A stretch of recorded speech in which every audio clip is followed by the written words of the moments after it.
A woman entered the elevator with her child. Soon, a strange man came in, dressed like a robber. However, when the two walked out of the elevator, they found the man in black standing at the door, staring at them.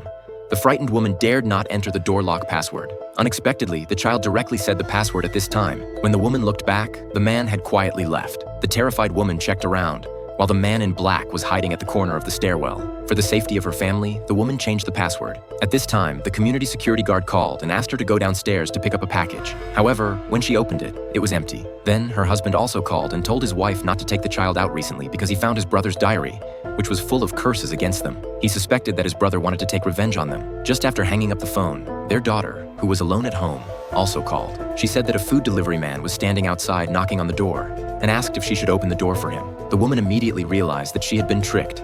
She reminded her daughter not to open the door while frantically running towards home. At this time, someone was constantly trying to open the door lock. The daughter told her mother that someone was opening the door lock, but the elevator kept stopping on their floor. It turned out that the man had used a wallet to block the elevator door. The woman had no choice but to take the stairs. At this time, there was no movement at the door. The curious daughter stepped on a stool to look outside. Unexpectedly, the man in black outside scared the daughter, and she started crying loudly.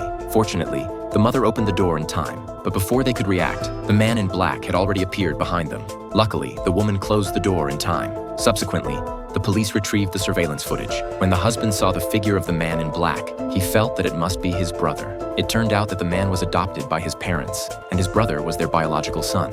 However, his brother had a face full of acne. In an unexpected opportunity, in order to enjoy the love of his parents alone, he framed his brother for assaulting a girl, which caused his brother to be kicked out of the house. It must be his brother coming for revenge. One day, the wife called and said that their daughter was missing after school. Then, the wife began to check the community's surveillance. Fortunately, the daughter was on the slide downstairs. The wife suddenly saw that the man in the helmet was also here. The husband hurried out, called the community security guard, and went with him to catch the man in the helmet. But when the husband tackled the man in the helmet to the ground and took off the helmet, this person was not his brother. Through the investigation of the community security, it was found that this person was just here to pick up a package, but the husband knew that his brother must be nearby. In the evening, he found a used toothbrush. He followed the footprints on the ground to the bedroom. When he opened the door, he found his brother hugging his wife. He angrily rushed over, smashing everything around like a madman. The husband was completely frightened into schizophrenia by his brother.